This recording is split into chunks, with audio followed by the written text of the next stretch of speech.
Hi, in this video we will look at sampling in base nets. I'll step through a few examples of sampling from just a regular joint distribution you're provided with, a conditional distribution, and then we'll look at various base net sampling methods. We'll start with sampling from a joint distribution, in this case a distribution over a random variable a which can take on two values plus a and minus a. Our sampling procedures go in two steps. In the first step, we sample uniformly at random from the 0-1 interval. Most programming environments will provide this functionality to you, and then your job is to go from this functionality to having the functionality of being able to sample from arbitrary distributions. For example, this distribution shown over here. And in step 2, we then generate the samples from the requested sample distribution. The way this is done is by first mapping the provided distribution onto the 0-1 interval. So we look at 0-1. We step through this distribution, first row, plus a, 0.8 probability. So from 0 through 0.8, we assign plus a. Then the second row, 0.2 probability for minus a. So from 0.8 through 0.8 plus 0.2, which is 1.0, we have minus a. Generate the samples. We now map these intermediary samples over here onto the 0-1 interval and back out the values for a. The first one gives us plus a. The second one, 0.58, maps over here, also gives us plus a. Third one, 0.04, maps over here, that's also plus a. Fourth one, 0.94, maps over here, that's the minus a region, so we have a minus a. 0.67 maps over here, that's the plus a region. And then 0.49 maps over here, that's also the plus a region. So we have 5 times plus a, 1 times minus a. Now let's look at how this works for a distribution where we have a random variable that can take on more than 2 values. Again, we have 2 steps. In the first step, we draw uniformly at random from the 0-1 interval. This, again, is assumed to be provided by your programming environment. Then in step 2, we map this to samples from the target distribution, the distribution over A. To do this, we consider the 0-1 interval, and we map each of the entries of A onto a part of the 0-1 interval. We start with the first entry, A1, which has a probability of 0.35. So from 0 through 0.35, we have A1. We have a probability of 0.15 for the next one, A2. So from 0.35 through 0.5, we have A2. We have a probability of 0.1 for A3, which is the next one. So from 0.5 through 0.6, we have A3. Then we have probability of 0.25 for A4. So from 0.6 through 0.85, we have A4.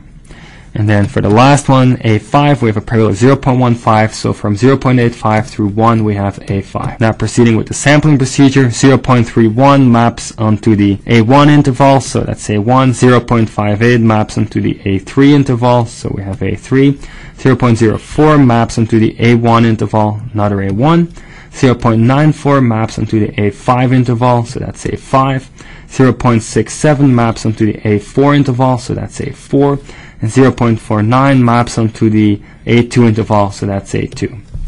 We have 6 samples. We have twice A1, 1 time A2, 1 time A3, 1 time A4, 1 time A5. One question you might ask yourself, what if now the next one here had been 0.6?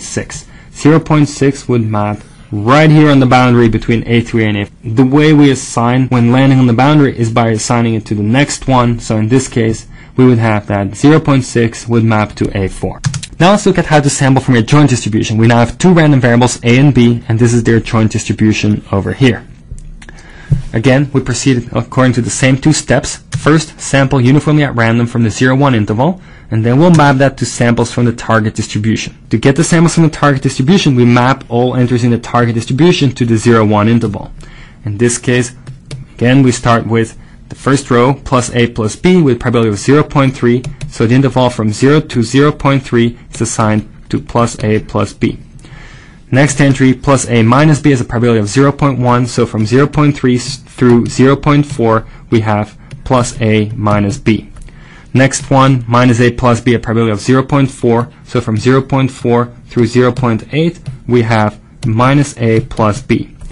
Last one, probability of 0.2, so from 0.8 through 1, we have minus a minus b. Now we'll generate our samples. 0.31 maps onto the plus a minus b interval. 0.58 maps onto the minus a plus b interval. 0.04 maps onto the plus a plus b interval. 0.94 maps onto the minus a minus b interval, 0.67 maps onto the minus a plus b interval, and 0.49 maps also onto the minus a plus b interval. So we have 3 times minus a plus b, 1 time minus a minus b, 1 time plus a plus b, 1 time plus a minus b. Well, how about sampling from a conditional distribution? Here is a conditional probability for b given a. How do we sample from this? Turns out we can't just directly sample from this. To sample from a conditional distribution, somebody needs to tell us what the value is of the conditional variable. So in this case, somebody would need to tell us what value a is taking on. Let's assume that person told us that a equals plus a. Now we can sample from the conditional distribution of b given a equals plus a. That corresponds to sampling from a distribution over b, where b takes on plus a, and minus b with probability 0.3 and 0.7. So again, we would map that onto the 0-1 interval. Plus b goes from 0 through 0.3, and minus b goes from 0.3 through 1. To generate our samples, we first draw uniformly at random from the 0-1 interval, and then we map them onto plus b and minus b. 0.31, that's minus b. 0.58, that's minus b. 0.04, that's plus b. 0.94, that's minus b. 0.67, that's minus b. 0.49, that's minus b. So we have 5 times minus b, 1 time plus b in this process here. Now let's consider sampling from a probability distribution that is provided to us in the form of a Bayes net. As a reminder, a Bayes net, we have a directed acyclic graph, and we have a set of conditional probability tables, one for each node in the graph. Each node in the graph corresponds to a random variable. One way to sample from this Bayes net is to first generate the full joint distribution, which is always possible when you're given a Bayes net, and then sample from that full joint distribution. We know how to sample from the full joint distribution. We've done that in the previous slides. Typically, however, that's not what you want to do. The reason you work with a Bayes net is because it gives you a more compact representation of a probability distribution. If you go back to the full joint distribution, you lose that compactness, and you often end up with an exponential blow up in terms of representation size, which ends up being very expensive. So what we'll look at now is ways of sampling from probability distributions that are specified as Bayes nets without ever expanding into the full joint distribution. Again, we will rely on a set of numbers generated uniformly at random from the 0-1 interval. Going forward, I will now assume that when you're given such a number, for example, given 0.31 and given a probability distribution, for example, probability distribution for a, that you know that this will map to plus a. If that's not clear, go back to the previous slides, watch the video again, and make sure you understand why 0.31 would map to plus a, and for example, 0.94 would map to minus a. To sample from the Bayes net, what we need is a ordering that's consistent with the directed acyclic graph. This directed acyclic graph has 2 orderings that are consistent with it. There is A, B, C, D, and there's also A, C, B, D. Both are equally consistent with the partial ordering provided by this directed acyclic graph. You can choose whichever one you want to work with. I'm going to work with the first one, A, B, C, D, but it's perfectly fine if you want to choose the second one. That's completely up to you. To sample from this Bayes net using forward sampling, which is often also known as prior sampling, we first sample the first variable in our ordering here, which is A. We look at the distribution for A. We look at the number over here, 0.31, that will map to plus A. We move on to B. The conditional distribution for B is given over here. This is a conditional distribution. We need to look at what the conditioning variable's value is. Conditional variable A is taking on plus A, so we're looking at this part of the table. We have 0.58 that will map to plus B. Moving on to C. Here's our conditional distribution for C. The conditioning variable A has been sampled as plus A, so we consider this part of the table over here. Our number 0.04 for this table here maps to plus C. Moving on to D, big table over here. Our conditioning variables B and C take on plus B and plus C. That means we're looking at this part of this conditional probability table.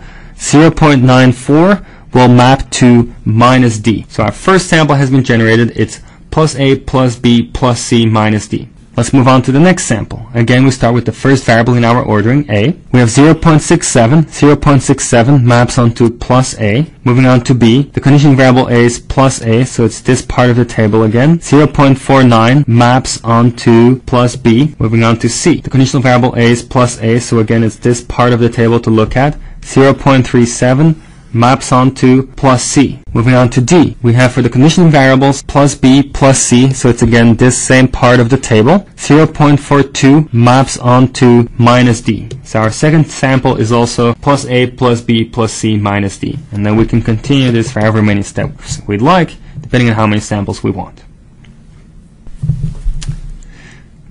We now know how to sample from a distribution specified just as a table or specified as a basenet. Let's now take a look at what we can compute from these samples. In particular, how do we answer probabilistic inference queries based on samples that we got from the distribution?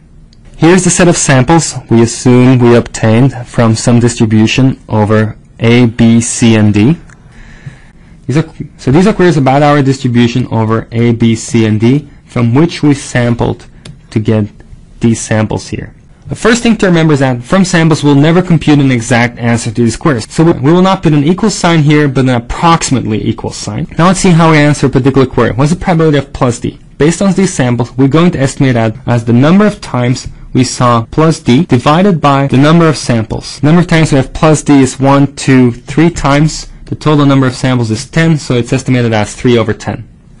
Moving on to the next query, probability of plus A and minus B. Our estimate is the number of times we see plus A jointly with minus B divided by the total number of samples. Number of times we see plus A minus B is 1, 2, 3 times. So we have 3 over 10. Next one, joint probability of minus A minus B minus C minus D. It's the number of times we see that joint instantiation, minus A minus B minus C minus D, divided by the total number of samples. We see that joint instantiation once, so this probability is estimated as 1 over 10. Now we're switching gears and we're looking at conditional probability queries. Here is how we answer these types of queries.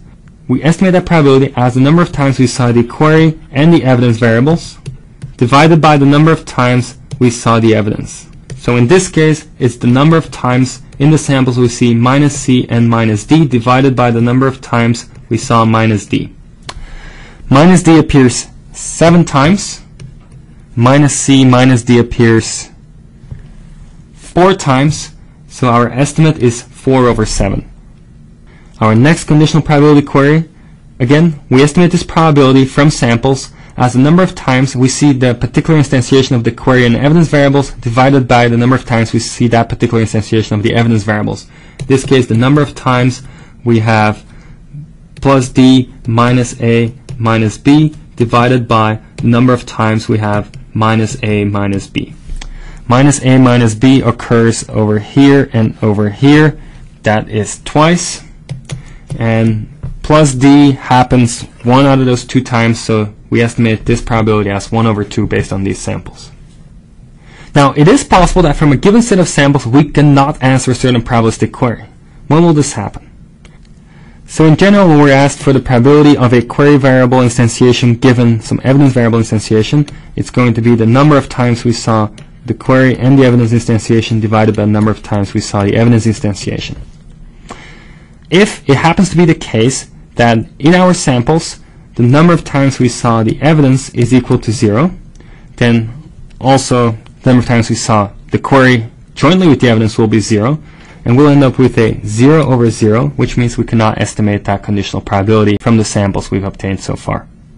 Note that there's something interesting going on here. Whenever we're asked to answer conditional probability query, the samples that we care about are the ones that have the correct evidence instantiation.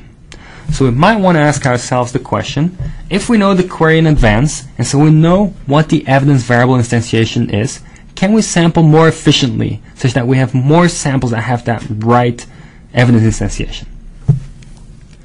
The answer is yes, and we're going to look at 2 approaches. The first one is called rejection sampling. The idea in rejection sampling is that you reject a sample once you sampled an evidence variable inconsistent with the instantiation that your query had. If your query was of the form probability of Q given E, once you sample one of the evidence variables in a way that's not consistent with the query instantiation, you stop working on that sample and move on to restart from the first variable in your basenet and try to generate a new sample. This can save you a lot of time. Imagine a very large basenet and you start sampling and one of the first variables is an evidence variable and you sample it inconsistent with the evidence. You can now shortcut sampling all the other variables in the basenet because you know you're not going to use that sample anyway, and right away move on to use your compute power to try to compute a next sample that might be consistent with your evidence and so will be useful for answering your probabilistic query. There's one thing that might be a little unsatisfactory about this. Imagine a basenet where you're happily sampling lots and lots of variables and then you arrive all the way at the bottom of your basenet and there's an evidence variable there and you happen to sample that evidence variable inconsistent with your evidence. What now? Now you're rejecting that sample. You did a lot of work. You worked all the way through the basenet, sampled all these variables, and you end up rejecting the sample, not being able to use it. Likelihood weighting, which is the second approach we're going to look at, provides a remedy to that problem. The idea in likelihood weighting is that rather than sampling the evidence, instead you force the evidence variables to be consistent with the evidence instantiation you are provided with. And then you reweight your samples to make sure that you are properly accounting for the conditional probability table of those evidence variables. Okay, let's first take a look at rejection sampling, and we have a particular query here, the probability of minus d given minus b. We'll again rely on a set of numbers that we generate uniformly at random from the 0-1 interval. Rejection sampling proceeds like forward sampling, prior sampling, just whenever we encounter an evidence variable and we sample it inconsistent with the evidence instantiation in the query, we'll stop working on that sample. Okay, let's start. We'll take the ordering A, B, C, D. Again, you could pick A, C, B, D if you wanted to. Any ordering consistent with this directed acyclic graph will do. Starting with A. A has this table here. 0.31 will map onto plus A. Moving on to B, we have a conditional probability table for B. The evidence variable A was sampled as plus A, so we're looking at this part of the table. 0.58 will map onto plus B. B is an evidence variable. In the query, it's instantiated as minus B. So we sampled it wrong. That means we reject this sample, stop working on it, and move on to working on a new sample. So we again start with A. 0.04 maps onto plus A. Moving on to B. A is sampled as plus A, so we again look at this part of the table. 0.94 will map onto minus B. That's consistent with the evidence, so we keep going. C, the parent of C, A, is sampled as plus A, so it's this part of the conditional probability table. 0.67 will map onto plus C. Then D, D's table is over here. We have the parents of D, B and C being minus B and plus C. That's this part of the table over here. 0.49 would map onto minus D. Note that D also appears in the query as minus D, but D appears as a query variable. And whenever it appears as a query variable, it doesn't matter what we sample it as. We always keep working. It's only when it appears as an evidence variable that we will reject if it's inconsistently sampled with the evidence. Moving on to the next one, we would now go again to A, B, and so forth, and we can generate as many samples as we like to estimate the requested probability. Now let's consider likelihood weighting. Our query is the probability of minus D given minus A and minus B. Again, we pick an ordering of variables consistent with directed acyclic graph. We'll work again with A, B, C, D. But if you wanted to work with A, C, B, D, that'd be equally good. Starting with A. A is an evidence variable. Likelihood weighting, that means we don't sample it. Instead, we force it to take on the value it has in the query, which is minus A. To account for the probability table for A, we now reweight the sample. Minus A had a probability of 0.2, so we have a reweighting by 0.2. Moving on to B. B is also an evidence variable. So B gets instantiated to minus B in this case. To account for the probability table for B, we will reweight the sample. The parent A was minus A, so it's this part of the table. B is forced to be minus B, so we get a reweighting by 0.5. Next is C. C is not an evidence variable, so we'll sample it from its conditional probability table. The parent A has the value minus A, so we're going to look at this part of this conditional probability table here. 0.31 maps to this part here, which is giving us minus C. Moving on to D. D is not an evidence variable, so we sample it. Note that D does appear over here as minus D, but that doesn't matter in likelihood weighting. What matters is which variables appear as evidence variables. D does not appear as an evidence variable, just as a query variable. Since it doesn't appear as an evidence variable, we sample it. Sampling D, here's our table for D. The parents B and C take on the values minus B minus C. That means we are in this part of the table over here. 0.58 will map to plus D. Here's our first sample, minus A minus B minus C plus D, and it's weighted by the product of the reweightings. So we multiply all these reweightings together, giving us a total reweighting of 0.1. Let's do another one. We start at A. A is an evidence variable, so we instantiate it as minus A. We need to look at the reweighting in the table for A. It's a reweighting by 0.2. Moving on to B. B is an evidence variable. It's instantiated to minus B. We need to reweight. The table for B is over here. The parent for B is A. A takes on minus A, so it's this part of the table. We force it to be minus B, so we have a weighting factor of 0.5. Moving on to C. C is sampled because it's not an evidence variable. The parent of C, A, is minus A, so it's this part of the table again. We have 0.04. This maps to plus C. Moving on to D. D is not an evidence variable, so we sample it. The parents for D, B and C, take on the values minus B plus C, so we are in this part of the table here. 0.94 will map us onto minus D. So here's our second sample. It's minus A minus B plus C minus D, and it's reweighted by the product of all the reweighting that we have along the way, which gives us a reweighting by 0.1. And we'll keep working through the same procedure to generate however many samples we'd like to generate. Okay, let's take a look at how we can use weighted samples from a probability distribution to answer approximately questions about that probability distribution. We have a set of weighted samples on the left and a set of queries on the right. Let's start with the first query, the probability of plus D. We're going to estimate this as the sum over all weights of samples that have plus D divided by the sum over the weights of all samples.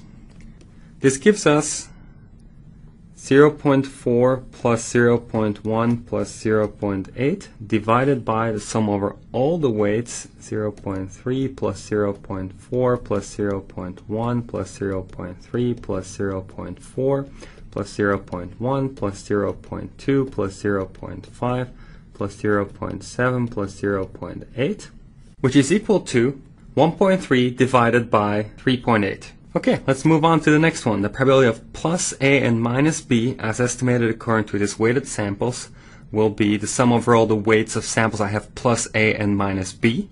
So that's the first one, the third one here, the fifth one. That's it. So that's a sum of 0.3 plus 0.1 plus 0.4. And then the denominator, we have the same as before, the sum over the weights of all samples, which is 3.8, giving us 0.8 over 3.8. Moving along, the probability of minus A minus B minus C minus D, as estimated according to these weighted samples, is equal to, we'll look up all instantiations that have minus A minus B minus C minus D. Let's see, there is one here, and that's it. So we have 0.2 divided by the sum over the weights of all samples, which is 3.8.